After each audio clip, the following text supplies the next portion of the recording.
શ્રી શિવ મહાપુરાણ સાંભળનારા સર્વ ભાવિક ભક્તજનોના હૃદયમાં વિરાજમાન પરમાત્માને મારા પ્રણામ। શ્રી શિવ મહાપુરાણના અત્યાર સુધીમાં આપણે 92 ભાગ સાંભળ્યા। આજે આપણે 93મો ભાગ સાંભળીશું।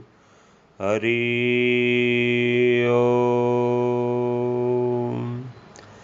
બ્રહ્માજી કહે છે, હે મુનીશ્વર નારદ, આવું કહીને ગિરિરાજ હિમવાન અને મેનકા શુદ્ધ હૃદયથી એ સ્વપ્નના ફળની પરીક્ષા અને પ્રતીક્ષા કરવા લાગ્યા। હે દેવર્ષે, હે ભક્ત શિરોમણે, ભગવાન શંકરનો યશ પરમ પાવન, મંગલકારી, ભક્તિવર્ધક અને ઉત્તમ છે। તમે એને આદરપૂર્વક સાંભળો। દક્ષ યજ્ઞથી પોતાના નિવાસસ્થાન કૈલાસ પર્વત પર આવીને ભગવાન શંભુ પ્રિયા વિરહથી દુઃખી થઈ ગયા અને પ્રાણથી પણ અધિક પ્રિય સતી દેવીનું હૃદયથી ચિંતન કરવા લાગ્યા। પોતાના પાર્ષદોને બોલાવીને સતીના માટે શોક કરતા એમના પ્રેમવર્ધક ગુણોનું અત્યંત પ્રીતિપૂર્વક વર્ણન કરવા લાગ્યા।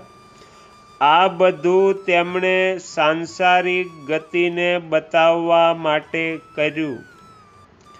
પછી ગૃહસ્થ આશ્રમની સુંદર સ્થિતિ તથા નીતિ રીતિનો પરિત્યાગ કરીને તે દિગંબર થઈ ગયા।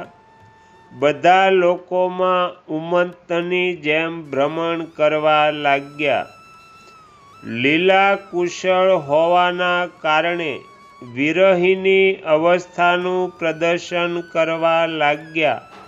સતીના વિરહથી દુઃખિત થઈને ક્યાંય પણ એમનું દર્શન ન થતાં ભક્ત કલ્યાણકારી ભગવાન શંકર પુનઃ કૈલાસગિરી પર પાછા પરત આવી ગયા અને મનને યત્નપૂર્વક એકાગ્ર કરીને એમણે સમાધિ લગાવી લીધી, જે સમસ્ત દુઃખોનો નાશ કરનારી છે। સમાધિમાં એ અવિનાશી સ્વરૂપનું દર્શન કરવા લાગ્યા। આ રીતે ત્રણેય ગુણોથી રહિત થઈને તે ભગવાન શિવ ચિરકાળ સુધી સુસ્થિર ભાવથી સમાધિમાં બેસી રહ્યા। તે પ્રભુ સ્વયં જ માયાના અધિપતિ નિર્વિકાર પરબ્રહ્મ છે। તદંતર જ્યારે અસંખ્ય વર્ષો વહી ગયા ત્યારે એમણે સમાધિ છોડી। એ પછી તરત જ જે ચરિત્ર થયું એ હું તમને બતાવું છું, કહું છું। ભગવાન શિવના લલાટેથી એ સમયે શ્રમજનિત પરસેવાનું એક ટીપું પૃથ્વી પર પડ્યું અને તે તરત જ એક શિશુના રૂપે પરિણિત થઈ ગયું।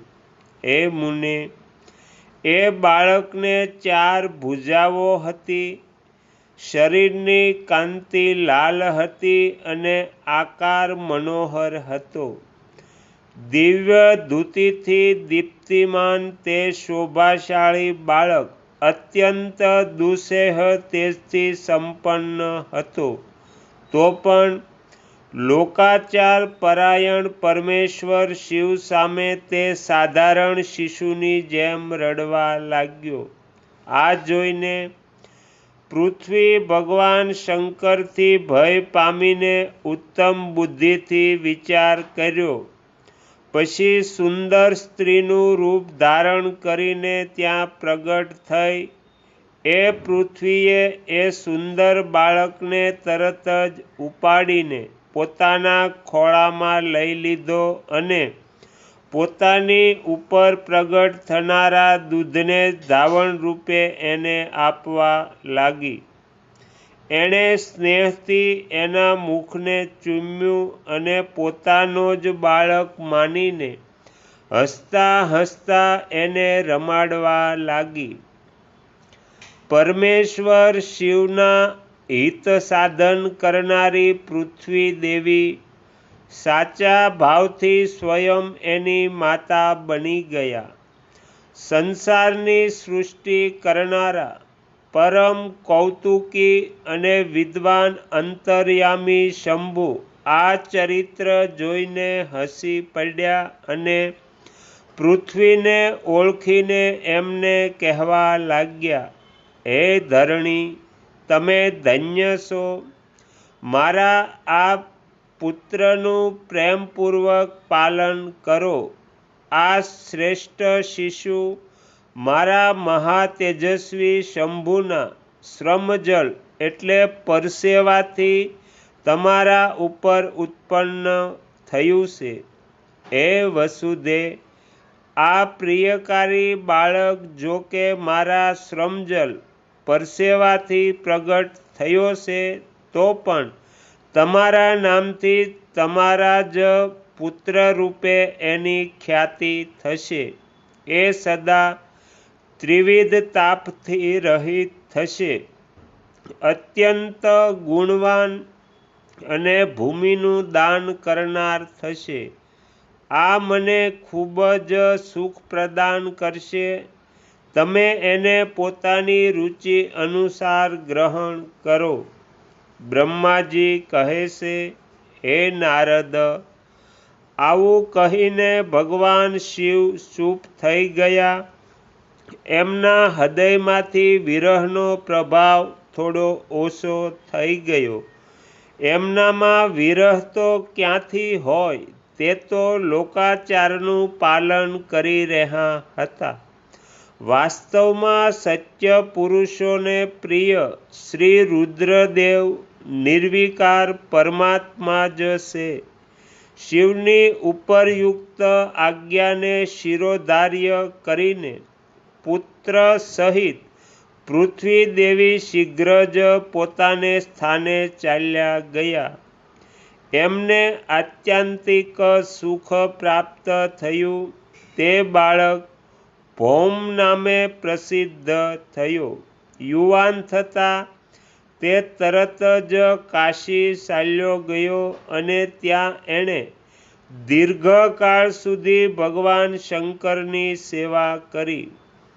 વિશ્વનાથજીની કૃપાથી ગ્રહની પદવી પામીને તે ભૂમિકુમાર તરત જ શ્રેષ્ઠ અને દિવ્ય લોકમાં ચાલ્યા ગયા, જે શુક્રલોકથી પર છે. બ્રહ્માજી કહે છે, હે નારદ, હિમવાનની પુત્રી લોકપૂજિત શક્તિ સ્વરૂપા પાર્વતી હિમાલયના ઘરમાં રહીને મોટી થવા માંડી. જ્યારે એની અવસ્થા 8 વર્ષની થઈ ગઈ ત્યારે સતીના વિરહથી દુઃખી થયેલા શંભુને એમના જન્મના સમાચાર મળ્યા. હે નારદ, એ અદ્ભુત બાલિકા પાર્વતીને હૃદયમાં રાખીને એ મનમાં ને મનમાં બહુ આનંદનો અનુભવ કરવા લાગ્યા.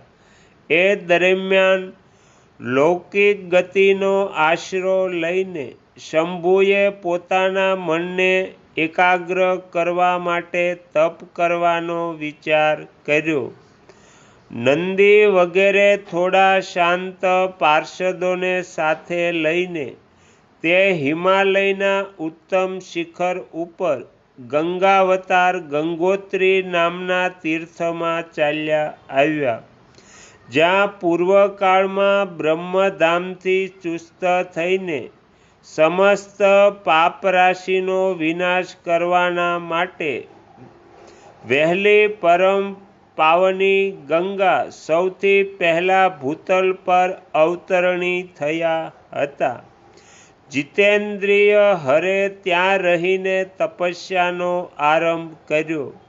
તે આળસ રહિત થઈને ચેતન, જ્ઞાન સ્વરૂપ, નિત્ય, જ્યોતિર્મય, નિરામય, જગન્નમય, ચિદાનંદરૂપ, દૈત્યહીન તથા આશ્રય રહિત પોતાના આત્મભૂત પરમાત્માનું એકાગ્ર ભાવથી ચિંતન કરવા લાગ્યા.